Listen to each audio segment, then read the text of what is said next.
بسم اللہ الرحمن الرحیم۔ ایپیسوڈ 5۔ کتاب کا نام سمندر کا بیٹا، مصنف ایم راحت۔ سمندر کی ہولناک لہروں کی آغوش سے نمودار ہونے والے ایک بچے کی انوکھی داستان، جسے قدرت نے عجیب صفات سے نوازا تھا، حسن و عشق کی حشر سامانیاں، انوکھے واقعات اور ایڈونچر سے بھرپور۔ یہ تیسرے دن کی بات ہے۔ کیپٹن چارلز دوپہر کے لیے کھانے وغیرہ کا انتظام کر کے یہاں پہنچا تھا اور دیر تک ان لوگوں کے ساتھ رہا تھا۔ وہ بہت پر امید تھا اور اسد شیرازی سے اس کی اس موضوع پر دیر تک گفتگو ہوتی رہی تھی۔ پھر اسد شیرازی نے خود جہاز پر چلنے کی خواہش کا اظہار کیا۔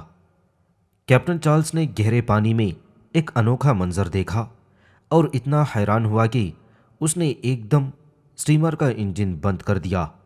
سٹیمر سے تقریباً 25 گز کے فاصلے پر ایک چھوٹا سا بچہ پانی میں اس طرح قلابازیاں کھا رہا تھا کہ جس طرح ڈالفن مچھلی پانی سے اچھل کر سر کے بل پانی میں داخل ہو جاتی ہے۔ بچہ اپنے اس کھیل میں مگن تھا اور تقریباً تمام ہی لوگ اسے دیکھ رہے تھے۔ انہیں ایک لمحے کے لیے ہوش ہی نہ رہا تھا کہ وہ کہاں ہیں۔ یہ انوکھا منظر اس سے پہلے کسی نے مشکل سے ہی دیکھا ہوگا۔ تیرنے کا یہ انداز تقریباً ناممکن ہی تصور کیا جا سکتا تھا، لیکن اسد شیرازی کو دردانہ کے الفاظ یاد آ گئے۔ اسی وقت کیپٹن چارلز نے حیران لہجے میں کہا، کیا یہ سمندر کی مخلوق ہے؟ اسد شیرازی نے نفی کرتے ہوئے کہا، نہیں، اس بچے کا تعلق اسی بستی سے ہے۔ آپ اسے جانتے ہیں؟ میرا خیال ہے میں اسے جانتا ہوں۔ میری سیکریٹری نے مجھے اس کے بارے میں بتایا تھا اور کہا تھا کہ ایک چھوٹا سا بچہ سمندر میں حیرت انگیز طور پر تیر سکتا ہے۔ مسٹر شیرازی، میرا تعلق سمندری زندگی سے رہا ہے۔ میں نے بڑے بڑے ماہر تیراک دیکھے ہیں، لیکن یہ چھوٹا سا بچہ جس انداز میں پانی میں اچھل کود کر رہا ہے، یہ کچھ ناقابل یقین سا ہے، اور پھر وہ بھی اتنی سی عمر میں۔ میں اسے قریب سے دیکھنا چاہتا ہوں۔ کیپٹن نے انجن سٹارٹ کر کے سٹیمر کا رخ اس کی طرف کر دیا، لیکن اس نے اسی رفتار سے بچے کو دور ہٹتے ہوئے دیکھا۔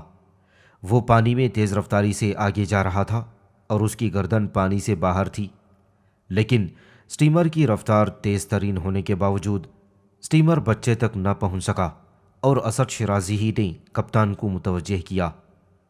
وہ سٹیمر دیکھ کر خوف زدہ ہو گیا ہے۔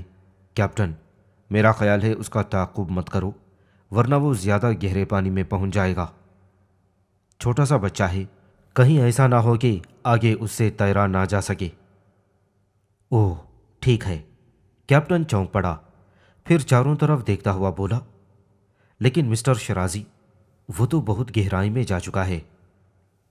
سٹیمر کو مخالف سمت موڑ دیں، ہم دیکھنا چاہتے ہیں کہ وہ واپسی کا سفر آسانی سے طے کر لیتا ہے یا اسے کوئی مشکل پیش آتی ہے۔ اوہ مائی گاڈ، لیکن وہ جس طرح سٹیمر کی رفتار کا مقابلہ کر رہا ہے وہ ناقابل یقین ہے۔ کیپٹن نے مصلحتاً شیرازی کی بات سے اتفاق کیا اور سٹیمر کو ایک بار پھر واپس موڑ دیا گیا، لیکن سب کی نگاہوں کے رخ اسی جانب تھے۔ بچے کی گردن پانی پر نظر آ رہی تھی، پھر اس کا آدھا بدن پانی پر نظر آنے لگا۔ یہ بھی ایک حیرتناک بات تھی۔ پانی پر اس طرح اپنے آپ کو روکنا ایک ناقابل یقین کام تھا۔ کیپٹن چارلز نے آنکھیں بند کر کے گردن جھٹکتے ہوئے کہا، آپ کا خیال غلط معلوم ہوتا ہے مسٹر شیرازی، وہ کوئی انسان نہیں ہو سکتا۔ اسد شیرازی نے کوئی جواب نہیں دیا اور بچے کو دیکھتے رہے۔ وہ تیز رفتاری سے تیرتا ہوا خشکی کی جانب جا رہا تھا، لیکن کیپٹن چارلز نے اس وقت تک سٹیمر کو وہاں سے آگے نہ بڑھایا جب تک کہ اس نے بچے کو خشکی پر چڑھتے ہوئے نہیں دیکھ لیا۔ وہ دوڑتا ہوا بستی کی جانب چلا گیا تھا۔ تب کیپٹن چارلز نے سٹیمر سٹارٹ کر کے آگے بڑھایا، لیکن وہ سخت متحیر تھا۔ اس طرح تیرنے والا کوئی بچہ میری نگاہوں میں پہلی بار آیا ہے۔ میں اس کے بارے میں مزید معلومات حاصل کرنا چاہتا ہوں۔ مسٹر شیرازی، آپ کا کہنا ہے کہ آپ اسے جانتے ہیں؟ براہ کرم واپسی میں وہ بچہ مجھے ضرور دکھائیے گا۔ اسد شرازی نے کوئی جواب نہیں دیا تھا۔ تھوڑی دیر کے بعد وہ جہاز پر پہنچ گئے۔ کیپٹن چارلز وغیرہ اپنے کاموں میں مصروف ہو گئے، لیکن اسد شرازی کو رہ رہ کر وہ بچہ یاد آتا رہا۔ اسے یقین تھا کہ دردانہ نے اسی کا تذکرہ کیا تھا۔ دردانہ، تم کیا کرتی رہیں اس دوران؟ جہاز سے واپسی پر اس نے دردانہ سے کہا۔ کچھ نہیں سر، میں اپنی عورت ہونے کا پورا فائدہ اٹھا رہی ہوں، دردانہ نے مسکراتے ہوئے کہا۔ عورتیں تو میری دوست بن گئی ہیں۔ آج دوپہر کا کھانا میں نے ایک عورت کے ساتھ اس کی جھونپڑی میں کھایا تھا سر۔ آپ جانتے ہیں وہاں کیا تھا؟ کھایا تم نے ہے، میں کیسے جان سکتا ہوں؟ سر وہ کسی گھاس کی بنی ہوئی روئی تھی، مگر اتنی لذیذ کہ بیان نہیں کر سکتی۔ مگر سر، میں نے اپنا مشن جاری رکھا ہے۔ آپ مجھے احمق تصور کریں گے، لیکن سچ یہ ہے کہ میں اس بچے پر عاشق ہو گئی ہوں۔ میں اس کے بارے میں زیادہ سے زیادہ معلومات حاصل کرتی پھر رہی ہوں۔ خیر، عشق حماقت تو نہیں ہوتا، آپ کو اس کا حق حاصل ہے۔ اسد شرازی ہنس پڑا۔ دردانہ بھی ہنسنے لگی۔ پھر اس نے کہا کہ وہ یقیناً پراسرار ہے، اور یوں لگتا ہے جیسے ہماری کوشش ضرور بارآور ہوگی۔ تو آپ کے ذہن میں یہ خیال بدستور قائم ہے؟ پہلے سے زیادہ شدت اختیار کر چکا ہے سر۔ کاش آپ ایک بار اسے دیکھ لیتے تو آپ میری تائید کرتے سر۔ میرا خیال ہے میں نے اسے دیکھ لیا ہے، اسد شرازی نے کہا، اور پھر وہ دردانہ کو سٹیمر والا واقعہ سنانے لگا، اور پھر بولا، اب یہ نہیں کہہ سکتا کہ یہ وہ بچہ تھا یا نہیں۔ ویسے یہ ساحل کے باسی ہیں، سمندر کا ان کی زندگی سے گہرا تعلق ہے۔ ان کے لیے سمندر ہی سیرگاہ ہے، اور سمندر ہی کھلونا۔ پانی کا کھیل ان کے لیے معمولی ہوگا، ہو سکتا ہے وہ کوئی اور بچہ ہو۔ نہیں سر، 100% وہی ہوگا۔ اس کے بارے میں نے کافی معلومات حاصل کی ہیں۔ تم نے تو اب میرے دل میں بھی اس بچے کے حصول کا اشتیاق پیدا کر دیا ہے۔ تم اسے آسان کیسے سمجھتی ہو؟ سر، میں نے عورت ہونے کا پورا فائدہ اٹھایا ہے۔ جس عورت کے ساتھ میں نے دوپہر کا کھانا کھایا ہے وہ اس لیڈر کی بیوی کی بچپن کی دوست ہے، شاداں ہے اس کا نام۔ بہت خوب، تو تم ان سے گہرے تعلقات پیدا کر رہی ہو۔ بچے کے باپ کا نام رمضان تھا اور ماں کا نام سگاں۔ یہ بچہ سگاں کے ہاں پیدا ہونے والا تھا۔ محنت کش میاں بیوی سمندر میں مچھلیاں پکڑنے گئی تھی کہ سمندر میں طوفان آ گیا اور دونوں اس طوفان کا شکار ہو گئے۔ ان کی لاشیں ساحل تک پہنچیں تو پتہ چلا کہ عورت کے ہاں ولادت ہو چکی ہے۔ سر، 10-12 دن کے بعد یہ بچہ ساحل پر آیا تھا۔ اوہ! اسد شرازی کی آنکھیں پھیل گئیں۔ چند لمحات سوچتے رہنے کے بعد اس نے کہا، یہ جدید ترین تحقیق ہو چکی ہے۔ چند بچوں کی ولادت پانی میں کرائی گئی تو ان میں تیرنے کی صلاحیت پائی گئی تھی۔ انہوں نے سطح سے سر ابھار کر اپنے لیے آکسیجن حاصل کی اور پھر پانی سے باہر آنے کی جدوجہد بھی۔ اگر یہ کہانی سچ ہے سر، تو اس بچے نے تو 10-12 دن سمندر کے بھاری اور نمکین پانی میں گزارے۔ آخر کس طرح؟ میرے خیال میں تو یہ ایک حیرت انگیز بات ہے۔ ان حالات میں کیا یہ قابل توجہ نہیں ہے؟ یقیناً ہے، مگر تم اسے قابل حصول کیسے سمجھتی ہو؟ بات کی مختصر کہانی یوں ہے کہ لیڈر نے یہ بچہ اپنی بیوی کو پرورش کرنے کے لیے دے دیا تھا، مگر وہاں رحم اور ہمدردی کے جذبے کے بجائے ایک اور جذبہ موجود تھا۔ کون سا جذبہ؟ رقابت کا۔ لیڈر کی بیوی اس بچے کے باپ سے محبت کرتی تھی۔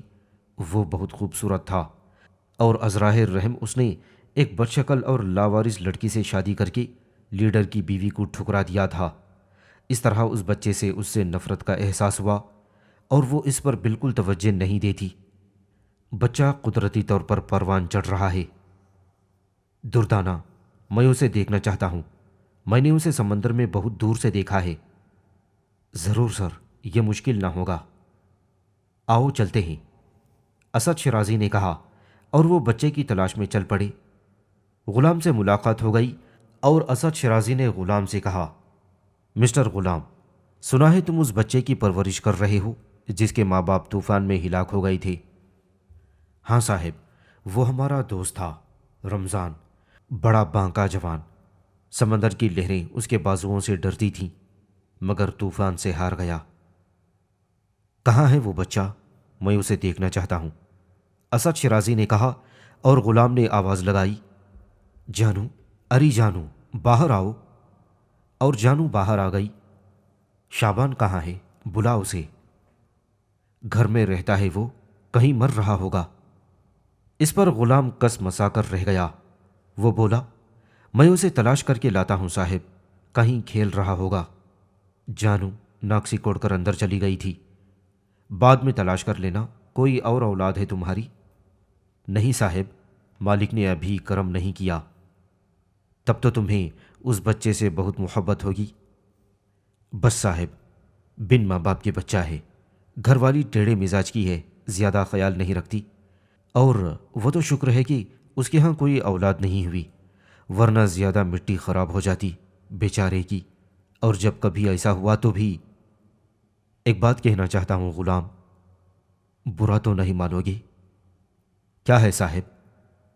یہ بچہ ہمیں دے دو، ہم بھی مسلمان ہیں، بال بچوں والے ہیں، ہم اس کی بہترین پرورش کریں گے، اسے تعلیم دلوائیں گے، یقین کرو یہ بچہ بہت ترقی کرے گا۔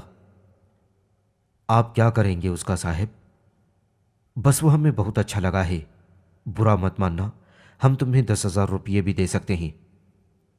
غلام سوچ میں ڈوب گیا، پھر اس نے کہا، مجھے تو اعتراض نہیں ہے صاحب، آپ شریف لوگ ہیں، مگر یہ کام میں خود نہیں کر سکتا، بستی والوں سے پوچھنا پڑے گا، یتیم بچہ ہے، سب پر اس کا حق ہے۔ آپ کہیں تو میں پوچھ لوں بستی والوں سے؟ ہاں ضرور پوچھ لو، تم لیڈر ہو، کوشش کرو کہ یہ بچہ ہمیں ضرور مل جائے، 10,000 روپیے ہم خاموشی سے تمہیں دے دیں گے۔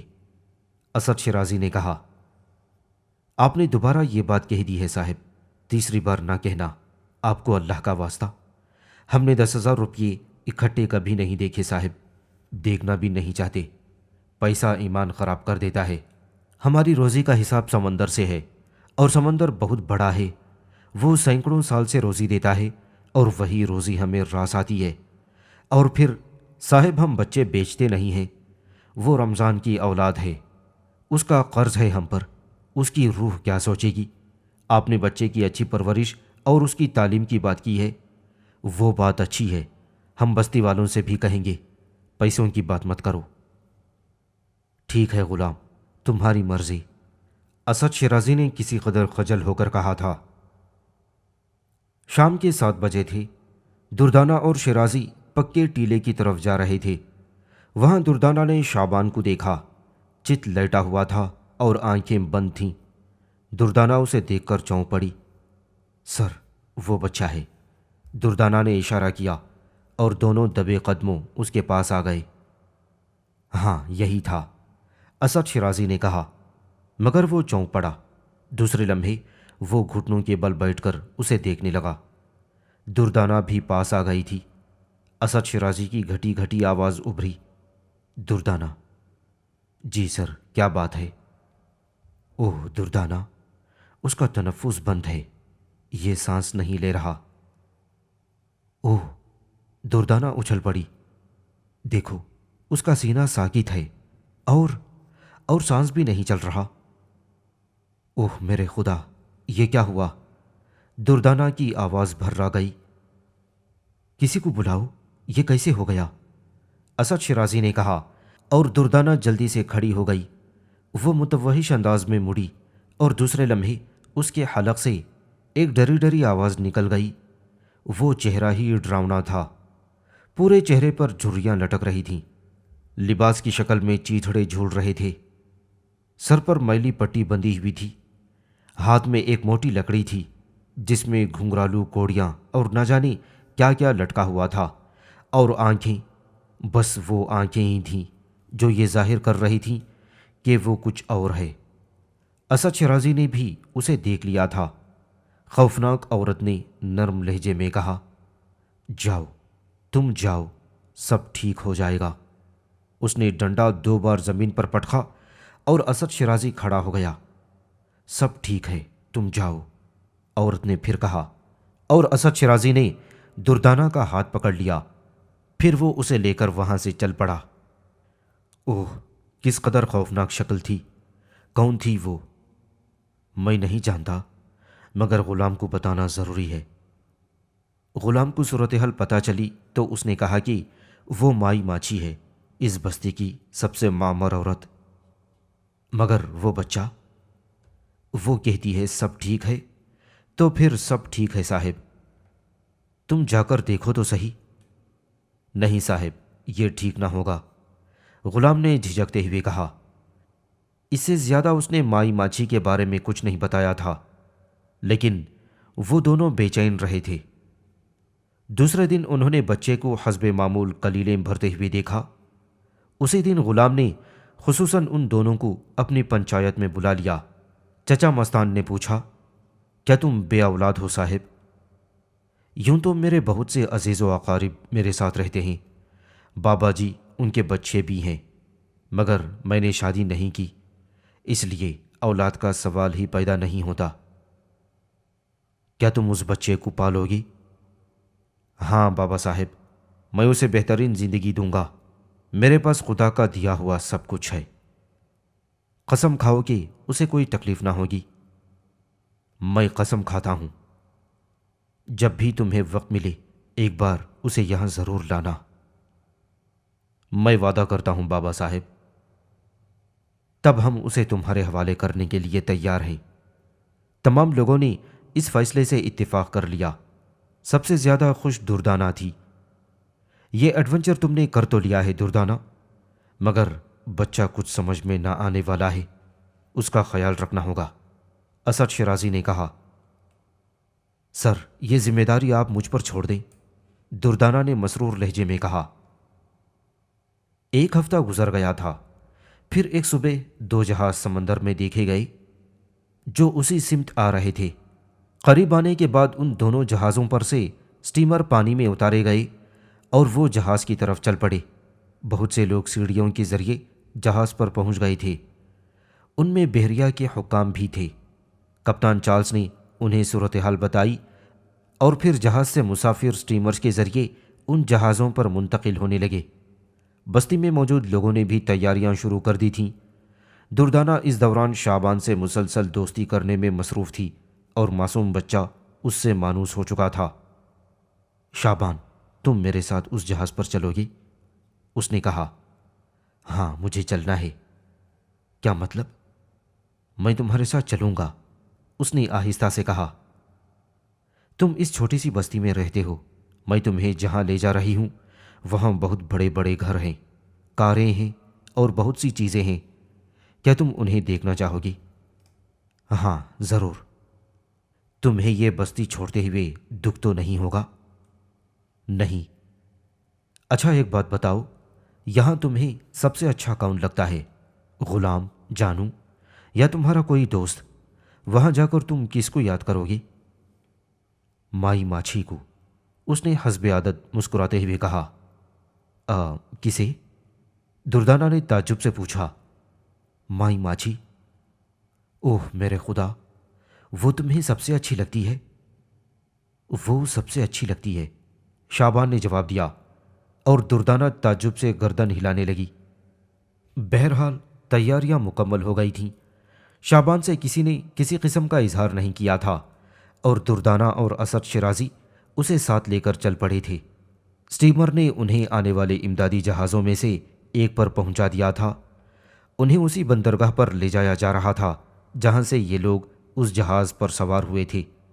مسافروں کا مال و اسباب بھی ان جہازوں پر تیزی سے بار کیا جا رہا تھا اور یہ کارروائی رات گئے تک مکمل ہو سکی۔ ان تینوں کو بھی اس مختصر سفر کے لیے ایک کیبن دے دیا گیا تھا۔ شعبان کی کیفیت میں کوئی غیر معمولی بات نہ تھی۔ دونوں جہازوں کے سربراہوں نے فیصلہ کر لیا تھا کہ صبح سورج نکلنے سے قبل یہاں سے روانہ ہوا جائے گا تاکہ بقیہ رات میں دوسری کارروائیاں بھی مکمل کر لی جائیں، اور اسد شیرازی بھی ان کاموں میں دلچسپی لینے لگا تھا۔ دردانہ اس بچے کے بارے میں عجیب سے انداز میں سوچ رہی تھی۔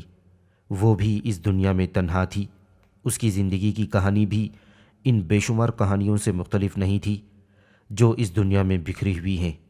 اپنوں کے زخم غیروں کی بے اعتنائی اور ماحول سے عدم واقفیت نے اس کی شخصیت تشکیل کی تھی، اور وہ جوانی کی لطافتوں کو چھوئے بغیر عمر کی پختگی کی منزل میں داخل ہو چکی تھی۔ برے حالات میں اسد شرازی کے ہاں نوکری کا آغاز کیا تھا، اور پھر اس جگہ کو گوشہ عافیت پا کر مستقل سکونت اختیار کر لی تھی، اور اس کی وجہ اسد شرازی کی ذات تھی جو انوکھی تھی۔